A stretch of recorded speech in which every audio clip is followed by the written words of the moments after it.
From UFOs to psychic powers and government conspiracies, history is riddled with unexplained events. You can turn back now or learn the stuff they don't want you to know.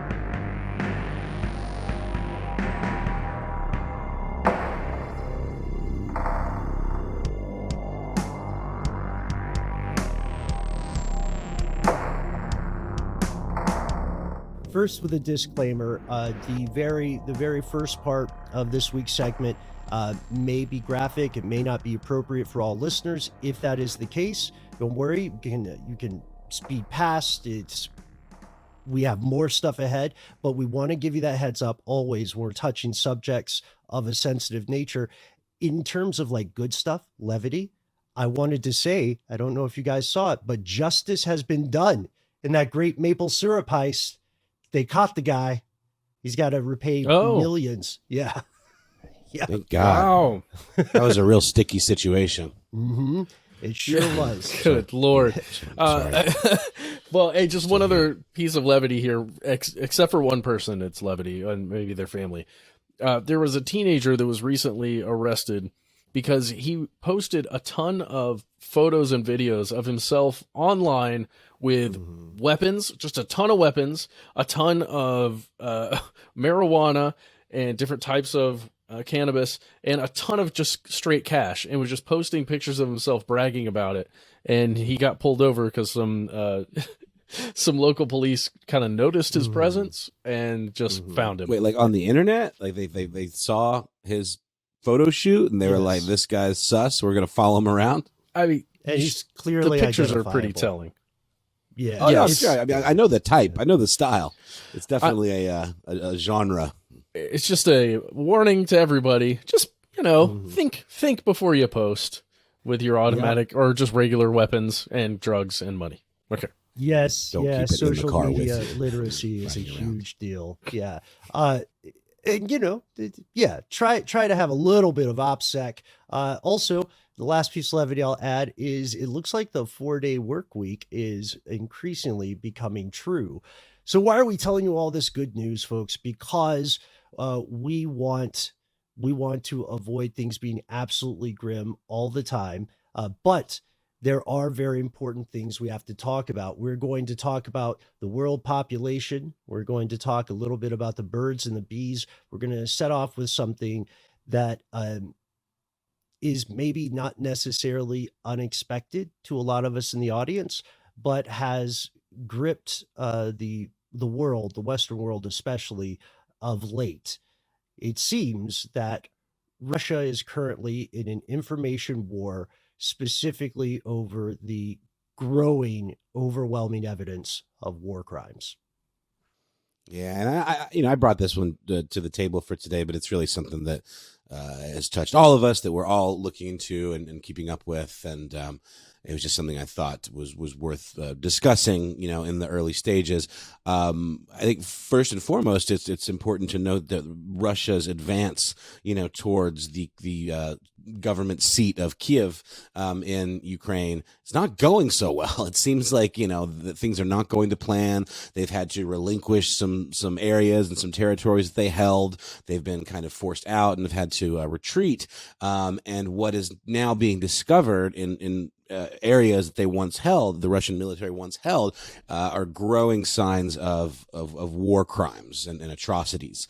Specifically, I was bringing today the story of what's being found in the city of Bucha, which is not far off from Kiev. So that would be a very important key area to hold and then be able to push through to get to the capital city and then hold that, which is obviously a very important tactical goal for the Russian, what is it called, Ben? Special military operation? Yeah, military operation. Don't call it a war. I think special, though, is in there.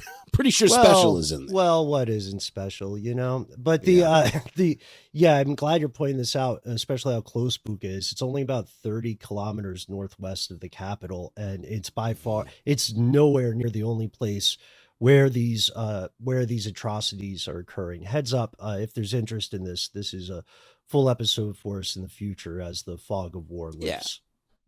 Absolutely, and we're really just going to kind of touch on some of the breaking news, and then leave some of the deeper dive stuff to that episode that'll come a little down the line. But we our buddies at Popular Front. That was actually the first place that I saw imagery of what's going on there, and you're literally seeing images of civilians, in street clothes, bound with their hands behind their backs, with evidence of point blank execution style gunshot wounds to their heads.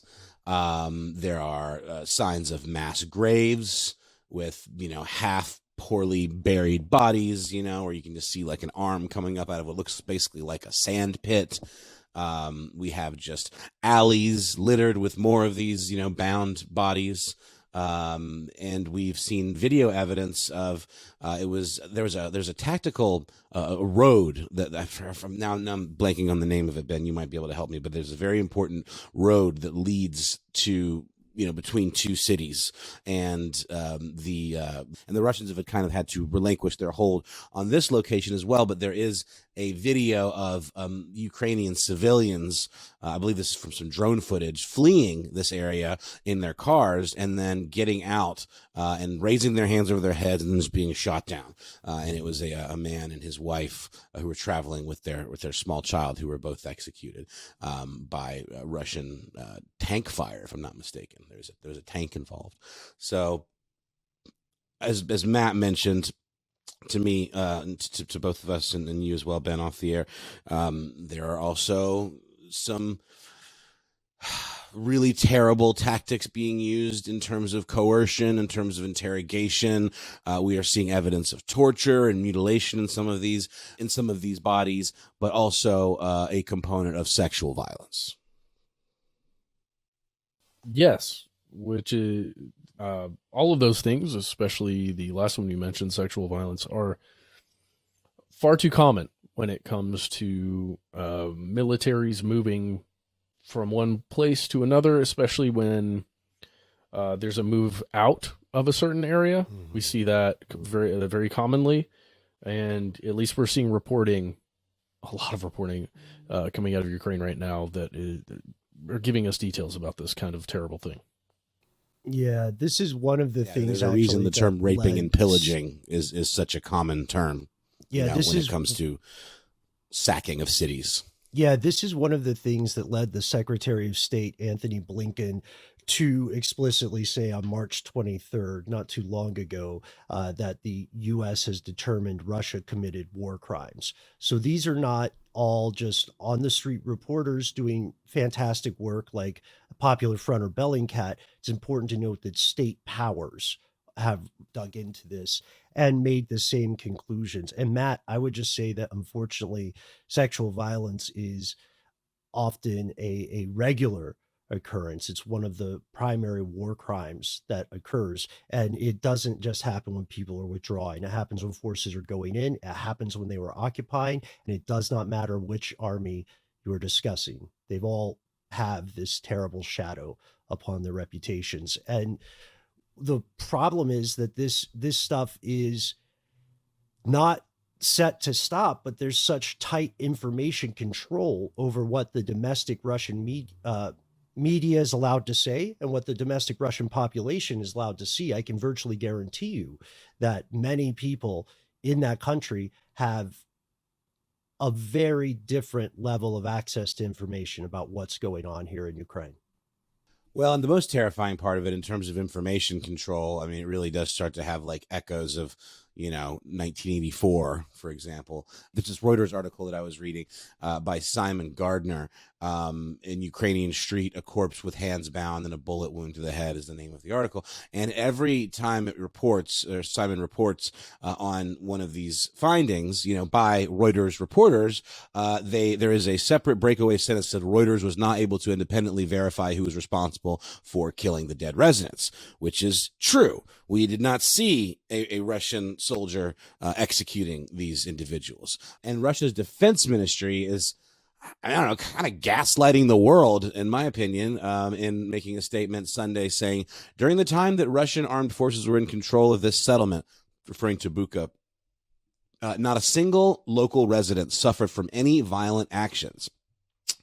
In fact, it adds that before Russian troops withdrew on March 30th, they delivered 452 tons of humanitarian aid to civilians. So basically, they're saying they came in, wrecked shop. Whether they murdered innocent civilians or not, they definitely killed a lot of people, and of course there's always going to be collateral damage, whether or not these are direct executions. And then they're saying, but look what we did. We gave them all this snacks or whatever. And the deputy mayor, Taras Shaprovsky of Bucha, said that 50 of these dead residents were absolutely the victims of what they're referring to as extrajudicial killings that are carried out by Russian troops. And Shaprovsky and the government of Bucha have officially declared an accusation of war crimes against the Russian military. But they're saying, nope, we didn't do that. And my question to you guys is, if they didn't do that, who did? These guys just happen to bind their own hands and fall into a point blank, pistol death. I just don't, it's so obvious. Well, the issue it's just kind of sad. The issue is that it's good journalism to say that we cannot conclusively verify something if they can't conclusively verify. Yeah, that's correct. The issue is that there are mountains of footage, eyewitness reports, people who are saying what happened while also bearing the scars of what had happened. So even if they were making it up, that would mean they would have to be making up an airtight story that somehow explains physical damage. Also, the mayor is not making up the idea of 280 plus people in a mass grave, who are civilians. Where did they come from? We have to remember that in February, when this went hot, because it was brewing for a while, the official Kremlin's rationale was that they were denazifying Ukraine, and they were doing so as like a liberation movement for the good of the people. That reasoning has, of course, changed over time. But yeah, you can't explicitly say, we know folks are doing this as a journalist if you don't know for sure. But if you're another government, there's nothing to stop you, which is why the U.S. said this makes sense to us. Right. It really does feel like the thing that could be the tipping point of, getting some ally intervention on the ground. This is the kind of thing that led to, intervention in World War II, when not that this is necessarily directly akin to the final solution, but I mean, it is evidence of war crimes. And that does seem to be the moment when okay, I guess we got to do something about it because we don't want to be seen as the country that, turns a blind eye to war crimes of this nature. It's interesting. One last thing, Ben, you mentioned the denazification argument. I just got back from a trip to Berlin and I went to the Stasi Museum. And I was very, unaware of a lot of the minutia of the whole relationship between Russia and the U.S. and the Allied forces in liberating the concentration camps and essentially winning World War II. The Russians took massive losses in their, efforts to do that. And it was almost like, maybe I'm oversimplifying here, but it was like they got a portion of Germany, as the spoils of their victory. It almost it's like, okay, you guys did a good job. You guys have this. We'll have the rest. We'll keep an eye on it. Make sure the Nazis don't come back. So this precedent for denazification goes back to that. And that's sort of what they're leaning on here, right? Yeah, there is a definite through line in that regard. I mean, there's no way around it. Russia was instrumental in World War II, and Russia, far more than many other countries, paid in blood. They paid in human flesh for that. And that's the idea then is kind of a call back to the concept of fighting Nazi forces. But the Cold War started probably while World War II was ending, honestly. Right. So this, you have to be careful with that kind of ideological reasoning. It's always best to look at the resources first. You know what I mean?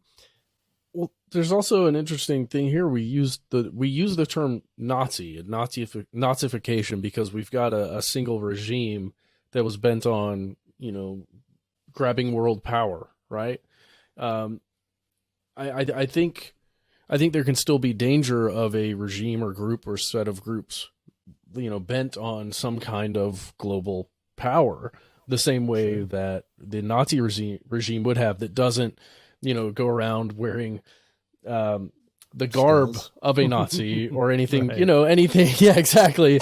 The Mitchell and Webb, like, are we the enemies? No, we're not the baddies. No, like, I think it gets a little murky when you think about it that way, because what do they see as someone bent on world power? That's right. Yeah, Pierce, I mean, it feels like Putin has designs on that level of domination. We don't know what's in his mind exactly, but it's sure starting to feel that way.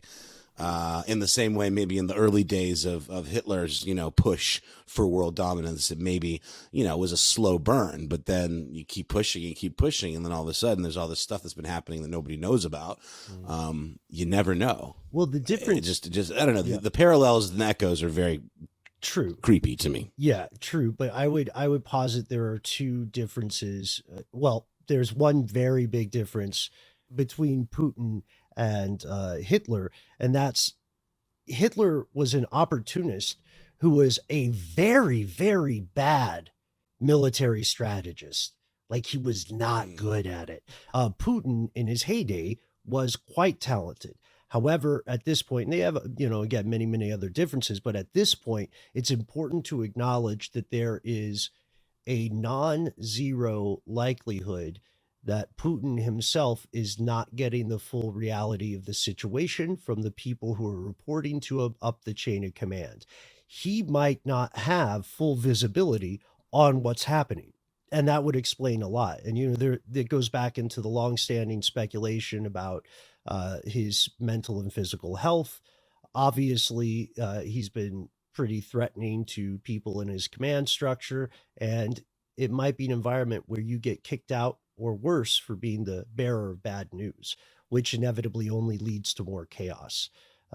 Yeah. And of course, nobody is going to say they're the bad guys. Everybody wants to rule the world, and they have different opinions about how that should be done and what that means. But in their minds, and from their rational perspective, they're the best folks for the job, even when it's demonstrably untrue.